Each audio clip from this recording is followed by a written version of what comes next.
نحمده ونصلي على رسوله الكريم اما بعد اعوذ باللہ من الشیطان الرجیم بسم اللہ الرحمن الرحیم ان اول بیت وضع للناس للذی ببکۃ مبارکا وہدی للعالمین فیہ آیات بینات مقام ابراہیم ومن دخله كان آمنا ولله على الناس حج البيت من استطاع إليه سبيلا ومن كفر فإن الله غني عن العالمين۔ بزرگان محترم،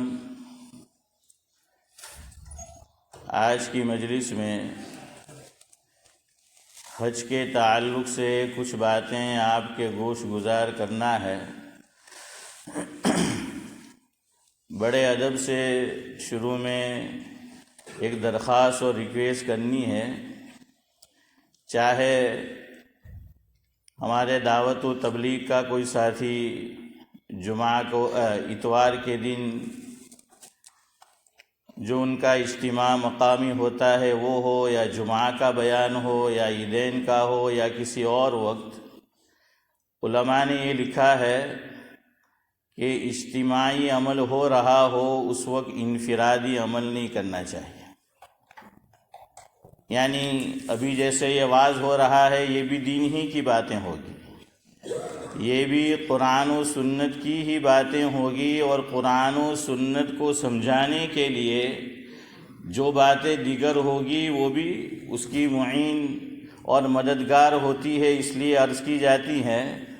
تو لہذا جب بھی دین کی بات ہو، اجتماعی عمل ہو رہا ہو، تو انفرادی عمل نہیں کرنا چاہیے۔ بعض لوگ موبائل کھول کر قرآن شریف پڑھ رہے ہوتے ہیں، ادھر دین کی باتیں ہو رہی ہے۔ کچھ حضرات جو ہیں وہ دعا پڑھ رہے ہوتے ہیں، یا اپنے جو معمولات ہے۔ تو بہرحال اس کا خیال اور دھیان رکھنا چاہیے۔ اللہ کے نبی صلی اللہ علیہ وسلم نے ایک روایت میں فرمایا، جس کا مفہوم یہ ہے کہ انما بعثت معلما، او کما قال علیہ الصلاۃ والسلام، کہ میں معلم بنا کر بھیجا گیا ہوں، دین سکھانے والا بنا کر بھیجا گیا ہوں۔ تو لہذا اجتماعی عملی مقتضی ہوتا ہے اس بات کا کہ انفرادی عمل نہیں کرنا چاہیے، اور اگر کوئی کرنا چاہے تو ذرا پرے اور دور ہو کے بیٹھنا چاہیے۔ یہ ذرا آدمی دور ہو جائے اور پھر وہ اپنا انفرادی عمل جو ہے وہ کرے۔ بہرحال مکہ مکرمہ اور مدینہ منورہ کے تعلق سے فارسی کے ایک شاعر کی ایک رباعی ہے، اس سے اپنی گفتگو کا باقاعدہ آغاز کرتا ہوں۔ لکھا ہے کہ بمکہ بینی از توحید نورے، بمکہ بینی از توحید نورے، بیثرب از حبیب اللہ ظہورے۔ گر این دو شہر ایمان نہ دیدے، گر این دو شہر ایمان نہ دیدے، چے دیدی گردنی دنیا رسیدے۔ اللہ اکبر، بڑی پیاری بات کہی ہے شاعر نے کہ بمکہ بینی، کہ تو مکہ مکرمہ کا سفر کرے گا، مکہ مکرمہ میں حاضری دے گا، تو وہاں تجھے کیا نظر آئے گا اور کیا نظر آنا چاہیے۔ اور مجھے اور آپ کو اللہ تعالی حاضری کی توفیق دے، اور اللہ سب کو بار بار دے، اور صحیح آداب کے ساتھ وہاں حاضری ہونے کی جو ہے ہمیں سعادت بخشے۔ تو وہاں توحید ڈھونڈنی چاہیے، اللہ کا نور یہ ڈھونڈنا چاہیے۔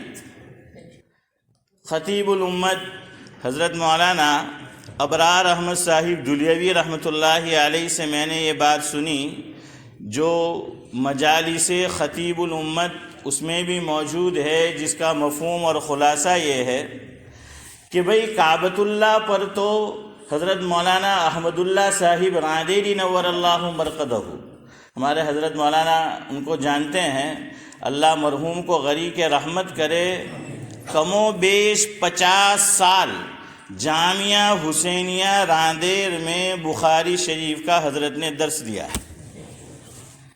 تو حضرت مولانا احمد اللہ صاحب راندیری نور اللہ مرقدہ کا ملفوظ حضرت مولانا ابرار احمد صاحب دلیوی رحمۃ اللہ علیہ نے ذکر فرمایا، جس کا مفہوم یہ ہے کہ کعبۃ اللہ پر تو اللہ تعالیٰ کا نور برس رہا ہوتا ہے، تجلی نازل ہو رہی ہوتی ہیں، لیکن لوگ ہیں کہ وہاں جا کر بھی غفلت کہ وہاں پر وہ غیر محرم عورتوں کو دیکھ رہے ہوتے ہیں۔ اللہ حفاظت فرمائے، وہاں کون سا نور دیکھنا چاہیے اور کیا نور دیکھ رہے ہیں۔ آج کے حساب سے ہم کہیں کہ چلو اللہ سب کی حفاظت فرمائے، بچنے والے عام طور سے بچتے ہیں، لیکن کچھ ایسے شومیہ قسمت ہوتے ہیں۔ تو حضرت نے فرمایا کہ کیا دیکھنا تھا کیا دیکھتے ہیں۔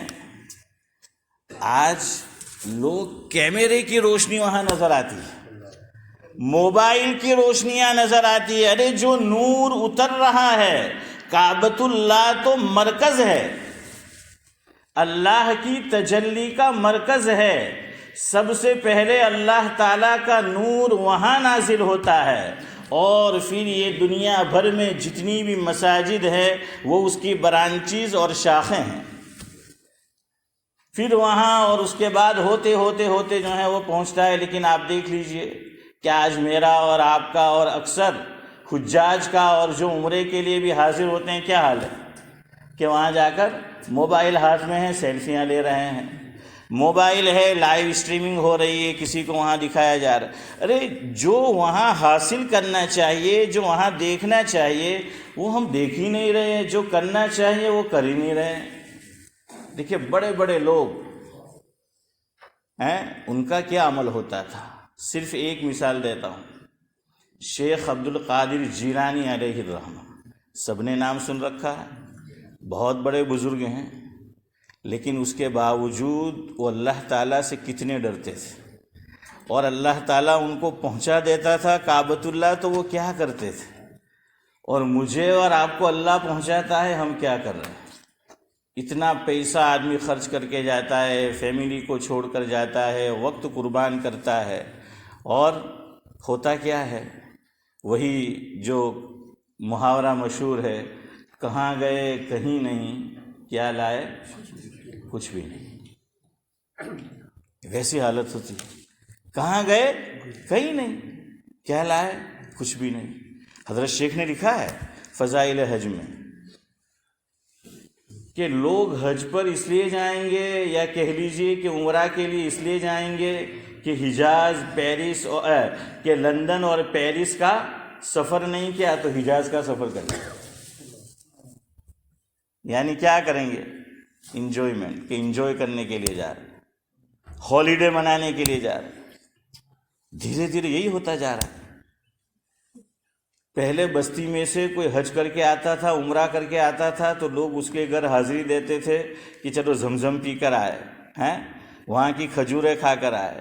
اب حضور آتے ہیں تو کھجور کھانے کوئی نہیں جاتا ہے، زمزم پینے کوئی نہیں جاتا، کیوں؟ پتہ ہے کہ وہ تو ہالیڈے کر کے آئے، لے کر تو آئے ہیں پانی اور کھجور، لیکن وہ ہالیڈے ہو گئی۔ ایمان کا نور بھر کر نہیں آئے، موبائل کی میموری فل کر کے آئے،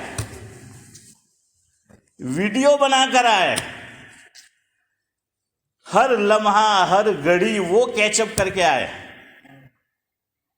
ایمان کو نور سے بھرنا تھا، لیکن وہ بھر کے نہیں آئے۔ اور دیکھیے یہی کہا فارسی کے شاعر نے کہ مکہ مکرمہ جائے گا تو اللہ کی توحید دیکھے گا، اللہ کی تجلی دیکھے گا، اللہ کا نور دیکھے گا، اور مدینہ منورہ جائے گا تو اللہ کے حبیب کا ظہور دیکھے گا۔ تو اس سے تو ایمان میں زیادتی ہوتی ہے، اور ایمان میں زیادتی ہونا چاہیے۔ ماضی قریب میں ہمارے ایک بزرگ گزرے ہیں، اللہ تعالیٰ مرحوم کو غریق رحمت کرے، جس سے میری مراد حضرت مولانا یوسف بنوری علیہ الرحمہ ہے۔ حضرت کے حالات میں لکھا ہے کہ حضرت سال میں 2 مرتبہ مکہ مکرمہ اور مدینہ منورہ حاضری لگاتے تھے۔ سال میں کتنی مرتبہ؟ 2 مرتبہ، ہر 6 مہینے میں حضرت حاضری دیتے تھے۔ تو کسی نے حضرت سے سوال کیا کہ حضرت آپ ہر 6 مہینے میں مکہ مکرمہ اور مدینہ منورہ میں حاضری کیوں دیتے ہیں؟ تو حضرت نے فرمایا مفہوم یہ ہے کہ ایمان کا مرکز کیا ہے؟ دل ہے، اور توحید کا مرکز کیا ہے؟ مکہ ہے، کعبۃ اللہ ہے۔ ہاں، اور فرمایا کہ میری جو ایمان کی گاڑی ہے اس میں پیٹرول جب کم ہو جاتا ہے تو میں پھر مکہ مکرمہ حاضری دیتا ہوں تاکہ اپنی جو ایمان کی ٹنکی ہے اسے نور سے بھر دوں، اور میں وہ نور بھر کے آتا ہوں مکہ مکرمہ میں، اور مدینہ منورہ سے حضور کی محبت بھر کے آتا ہوں، عشق بھر کے آتا ہوں۔ اور یہی تو اصل چیز ہے۔ علامہ اقبال نے شکوہ اور جواب شکوہ لکھا، اور تمام کا ماحصل آخری شعر ہے۔ اقبال نے کتنی پیاری بات لکھی ہے اخیر میں، کہ محمد سے وفا تو نے تو ہم تیرے ہیں، کہ محمد سے وفا تو نے تو ہم تیرے ہیں، یہ جہاں چیز ہے کیا لوح و قلم تیرے ہیں۔ تو وہاں تو اس لیے جاتے ہیں ہم کہ آپ صلی اللہ علیہ وسلم سے وفا کرے، وہاں سے حضور کی محبت لے کر آئے، عشق لے کر آئے۔ اور دیکھیے حضرت شیخ نے بھی لکھا ہے کہ فضائل حج میں یہ حج ایسی عبادت ہے جو عاشقانہ عبادت ہے۔ یہ سفر کیسا ہے؟ عاشقانہ سفر ہے۔ ایک ہوتی ہے محبت اور ایک ہے عشق۔ عشق محبت سے اوپر کا درجہ ہے، یعنی انتہائی درجے کا لگاؤ، انتہائی درجے کا پریم۔ اور عشق کہتے ہیں کہ جس سے ہو جائے اس کو حاصل کرنے کے لیے، اس سے ملاقات کرنے کے لیے آدمی پوری دنیا اگر تج دینی پڑے تو پوری دنیا تج دے، پوری دنیا قربان کر دینی پڑے تو وہ کر دے۔ اب یہ دیکھیں، یہ عاشقانہ سفر ہے، اور مجھ سے اور آپ سے موبائل نہیں تجا جاتا ہے، موبائل مجھ سے اور آپ سے نہیں چھوٹتا، تو کیا یہ عاشقانہ سفر ہوا؟ اور دیکھیے اس کا ہر منظر یہی پیش کرتا ہے۔ عاشق کو کچھ پڑی ہوتی ہے کہ کیا کپڑے پہنے ہیں، کیا کر رہا ہے، کیا نہیں کر رہا ہے۔ عاشق اپنی دھن میں مگن ہوتا ہے، اس کی ایک اپنی الگ دنیا ہوتی ہے، اس کو پتہ ہی نہیں چلتا۔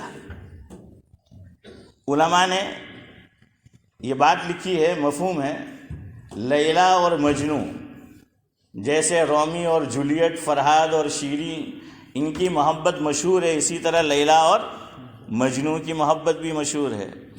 تو لکھا ہے کہ مجنو، ایک آدمی نماز پڑھ رہا تھا اور مجنو اپنی لیلا کے خیال میں مگن تھا اور گم تھا۔ اب نماز پڑھ رہا ہے ایک آدمی، اسے پتہ نہیں ہے، وہ اپنی دھن میں مست جا رہا ہے، اپنی دھن میں وہ مگن ہے اور اپنی لگن میں ہے۔ اس نے دیکھا نہیں کہ وہ نماز پڑھ رہا ہے، لیکن وہ نمازی نے دیکھ لیا کہ سامنے سے گزر رہا ہے۔ تو یا تو نماز توڑ کے یا نماز کے بعد جو بھی ہو، یا یہ کہ علماء نے مان لیجئے کہ فرضی کہانی ہو سمجھانے کے لیے کہ بھئی عشق کیا چیز ہے اور عشق حقیقی کیسا ہونا چاہیے، اس سے اچھا عشق تو مجنو کا تھا جو عشق مجازی تھا۔ تو وہ آدمی جو نماز پڑھ رہا تھا، اس نے مجنوں کو پکڑا اور کہنے لگا تجھے دکھائی نہیں دیتا میں نماز پڑھتا ہوں اور تو بھی مسلمان میں بھی مسلمان، نمازی کے آگے سے گزر نہیں سکتے؟ تو اس نے بڑا اچھا جواب دیا اور کہا کہ مجھے افسوس ہے تیری نماز پر کہ میں تو اپنی لیلا کے عشق میں اور اس کی دھن میں ایسا مگن تھا، مجھے پتہ ہی نہیں چلا کہ تو نماز پڑھ رہا ہے، تیری کیسی نماز ہے، میں سامنے سے گزرا تجھے پتہ چل گیا۔ یعنی آدمی نماز کے اندر ایسا مگن ہوتا ہے، اس طریقے سے نماز جو ہے وہ پڑھ رہا ہوتا ہے کہ بس وہ گم ہے۔ اسی لیے ہمارے حضرت مولانا ابرار احمد صاحب دہلوی رحمۃ اللہ علیہ فرماتے تھے، مفہوم یہ ہے کہ دیکھیے بات سمجھیے گا تو آپ کو سمجھ آئے گا کہ نماز کیا ہے اور نماز کیسی ہونی چاہیے۔ میری بھی ایسی نہیں ہے، اللہ کرے کہ کچھ ذرہ مجھے بھی جیسی پڑھنی چاہیے وہ نصیب ہو جائے اور آپ کو بھی، لیکن بہرحال کچھ نہ کچھ کوشش تو کرنا چاہیے۔ سلام کب کیا جاتا ہے؟ میں پوچھ رہا ہوں آپ لوگوں سے، سلام کب کیا جاتا ہے؟ جب آدمی حاضر ہو، جیسے ہم لوگ آلریڈی بیٹھے ہوئے ہیں، اب میں سلام کروں گا، یا غائب ہے اور حاضر ہوئے اور حاضر ہے اور غائب ہونا چاہتے ہیں تب کریں گے؟ آپ سب سر ہلا رہے ہیں، بول کوئی نہیں رہا ہے۔ جب غائب ہو، جب غائب ہو اور آئے تو آدمی کیا کرتا ہے؟ سلام کرتا ہے نا، اور اپنی حاضری کا پتہ دیتا ہے کہ اب میں کیا ہوں، یہاں حاضر ہوں۔ اللہ اکبر، نماز شروع ہوئی۔ نماز کا اختتام کس کلمے پر ہے؟ السلام علیکم ورحمۃ اللہ، اسی پر ہے نا، سلام پر ہے۔ کیوں؟ الصلاۃ معراج المومنین، نماز مومن کی کیا ہے؟ معراج ہے۔ حضور اکرم صلی اللہ علیہ وسلم کو بھی معراج ہوئی تھی،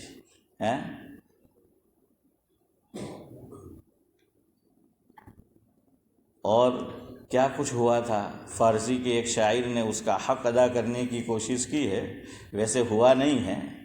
فارسی کا ایک شاعر اس کی منظر کشی کرتا ہے، میان عاشق و معشوق را رمزیست، میان عاشق و معشوق را رمزیست، کرامن کاتبین را ہم خبر نیست۔ یعنی معراج تو اس کا نام ہے کہ کرامن کاتبین جو بیٹھے ہوئے ہیں ہم سب کے ساتھ، کہتے ہیں کہ سیدھے کندھے پر کون ہے؟ ارے بولو یار، کرامن اور کاتبین، کہاں کہ کوئی نہیں جانتا اللہ اور اللہ کے رسول کے علاوہ کہ وہاں کیا بھید تھے، کیا رمز تھا، کیا راز تھے۔ فرمایا نماز بھی ایسی ہونی چاہیے، وہ حضور کی معراج تھی۔ تیری معراج کہ تو خدا تک پہنچا، میری یہ معراج کہ میں حضور تیرے قدم تک پہنچا ہے۔ تو معراج ہے، نماز شروع کی، آدمی کی معراج شروع ہو گئی کہ اس کا تعلق اللہ تعالیٰ سے ہو گیا، اور وہ کہاں پہنچ گیا؟ ایک اور عالم میں، ایک اور دنیا میں۔ یہ مومن کی معراج ہے، وہ یہاں ہے ہی نہیں، اب اس کو واپس یہاں لانا ہے۔ گویا اللہ اکبر کے ساتھ یہ غائب ہے، یہ کیا ہے؟ ایک معنی میں غائب ہے، اب اس کو یہاں لانا ہے۔ تو یہاں لانے کے لیے کیا کہا؟ السلام علیکم ورحمۃ اللہ۔ اب غائب تھا، کیا ہو گیا؟ حاضر ہو گیا، غائب تھا، کیا ہو گیا؟ حاضر ہو گیا۔ تو بہرحال اللہ تعالیٰ مجھے اور آپ کو اور ہر مسلمان کو وہاں جیسی حاضری دینی چاہیے اس طرح حاضری کی توفیق دے، اور وہاں کیا کرنا چاہیے، کیا مانگنا چاہیے۔ شیخ عبد القادر جیلانی کے تعلق سے شیخ سعدی علیہ الرحمہ نے اپنی کتاب میں لکھا کہ شیخ عبد القادر جیلانی کو دیکھا گیا کعبۃ اللہ کے پاس ہے، اس کا غلاف پکڑے ہوئے ہیں اور اللہ تعالیٰ سے یوں التجا کر رہے ہیں، یوں دعا کر رہے ہیں، یوں کہہ رہے ہیں، من نگویم کے طاعتم بپذیر، من نگویم کے طاعتم بپذیر، قلم افورا بر گناہم کش۔ کیا کہا کہ اللہ میں یہ نہیں کہتا کہ تو میری عبادتیں قبول کر لے، میری عبادتیں اس لائق نہیں ہیں، یہ نہیں کہا کہ حج اور عمرہ، میری زندگی کی ساری عبادتیں اس لائق نہیں ہیں کہ میں یہ کہہ سکوں کہ تو قبول کر، بس تجھ سے یہ التجا ہے کہ میرے گناہوں پر قلم کھینچتے معافی۔ اور ہم لوگ اتنے مطمئن ہیں کہ ہمارا عمرہ بھی قبول، ہمارا حج بھی قبول، اور ہماری توجہ ہے ہی نہیں، ساری توجہ ریل بنانے میں ہے، فوٹو بنانے میں ہے۔ تو کیا حاصل کرنا تھا اور کیا ہم جو ہیں حاصل جو ہیں کر کے، اللہ کرے کہ ایسا نہ ہو۔ اب 2-4 منٹ رہ گئے ہیں تو کچھ باتیں ہمارے سلیمان چچا پٹیل جو آپ سب جانتے ہیں، یا یہ کہ اکثر حضرات جانتے ہوں گے یہاں موجود ہے، کہ ان کا انتقال ہو چکا ہے۔ جب تک وہ صاحب فراش نہیں ہوئے تو میرا ان سے اچھا تعلق تھا، میں ان کے گھر پہ حاضری بھی دیتا تھا وقتاً فوقتاً۔ اللہ کے گھر میں بیٹھ کے کہہ رہا ہوں، انہوں نے مجھ سے یہ بات ان کی اہلیہ کے انتقال کے بعد کئی مرتبہ کہی۔ ان کی اہلیہ کے انتقال کے بعد ان کی اہلیہ بھی سنا کہ ماشاءاللہ حافظ قرآن تھی، اور کہاں کی موت اللہ نے نصیب فرمائی؟ مدینہ منورہ کی، ہے نا، وہیں پر جو ہے مدفون ہے۔ تو سلیمان چچا مجھ سے بار بار کہتے تھے کہ مول صاحب دعا کرو کہ کچھ ایسا نظام بن جائے کہ میری زندگی کے بقیہ دن مدینہ میں گزرے۔ کہاں گزرے؟ ہاں۔ اور علماء نے لکھا کہ یہ تمنا تو کم از کم ہونی چاہیے۔ مشکات شریف میں ایک روایت ہے، اللہ کے نبی صلی اللہ علیہ وسلم نے فرمایا، مفہوم یہ ہے کہ اگر کسی کے بس میں ہو، یعنی ممکن ہو کہ اس کی موت مدینہ منورہ میں آئے، تو وہیں اس کی موت آنی چاہیے۔ ہمارے سید نفیس الحسینی علیہ الرحمہ ماضی قریب میں ایک بڑے بزرگ گزرے ہیں، تو ان کی ایک ربائی ہے، وہ کہتے ہیں کہ یہی عرض کرنے کو جی چاہتا ہے، یہی عرض کرنے کو جی چاہتا ہے، مدینے میں مرنے کو جی چاہتا ہے۔ گناہوں میں گزری ہے اب تک عمر ساری، خدایا اب تو سنورنے کو جی چاہتا ہے۔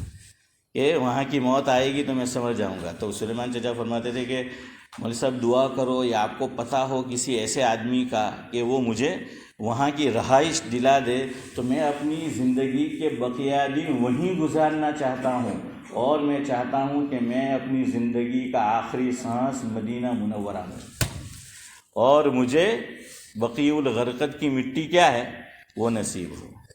اب دیکھیے، وہ تو ان کی تمنا پوری نہیں ہوئی، لیکن ایک درجے میں تمنا پوری ہوئی۔ کیسے؟ یہ ایام جو چل رہے ہیں کون سے چل رہے ہیں؟ حج کے ایام۔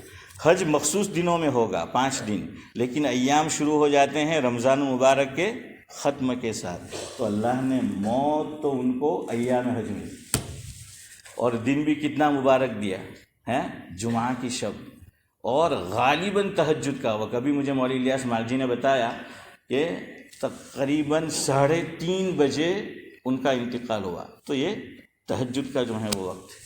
اور مرحوم کو حج اور عمرے سے بڑا لگاؤ تھا، اور انہوں نے حج بھی کیے، عمرے بھی کیے، تو اللہ تعالیٰ نے اپنے پاس بھی بلایا، تو اشہور حج میں بلایا۔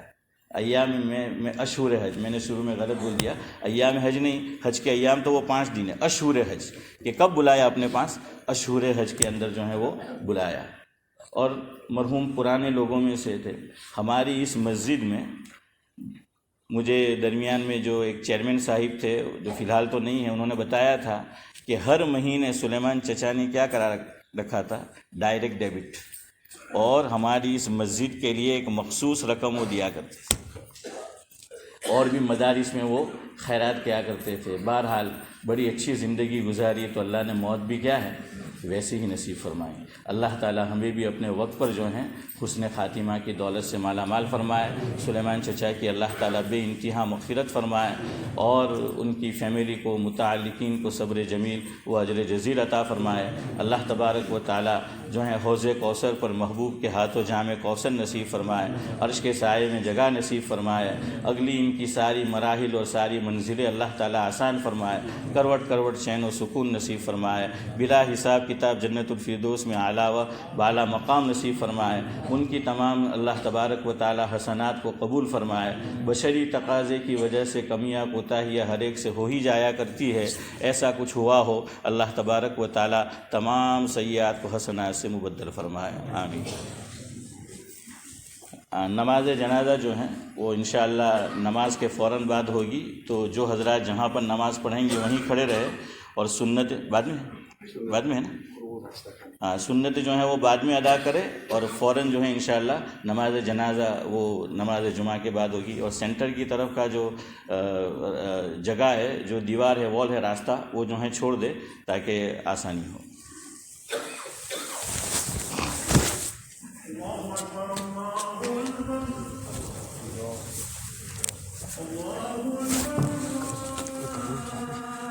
انگلش میں کوئی تو خالی انگلش میں کر دے گا، میں اردو میں کر دوں تو ان کے ہم ٹھیک ہے.